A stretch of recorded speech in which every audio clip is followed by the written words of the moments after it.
Елімізде тұңғыш рет Қазэнерджи 7-ші Еуразиялық форум аясында дүниежүзілік мұнай кеңесінің отырысы өтеді. Қазақстан Республикасының премьер-министрі Серік Ахметов Қазэнерджи форумына қатысады.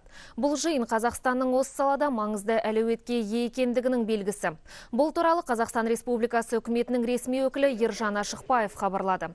Сондай-ақ ертең премьер-министр өңірлердің дамуы мәселесі бойынша үкімет отырысын өткізеді. Мемлекет басшысының агроөнеркәсіптік кешенін дамыту туралы тапсырмасын жүзеге асыру аясында үкімет жетекшісі осы аптада облыс басшылары мен селекторлық кеңес өткізеді. Жұма күні үкімет мүшелері Нұр Отан халықтық демократиялық партиясы фракциясының кеңейтілген отырысына қатысады. Отырыстың негізгі тақырыбы 3 жылдық республикалық бюджет жобасын талқылау.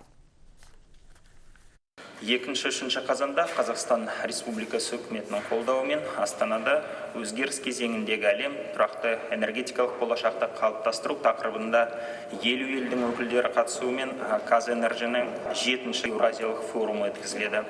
Форумның ашылу салтанатына премьер-министр Серік Ахметов қатысады.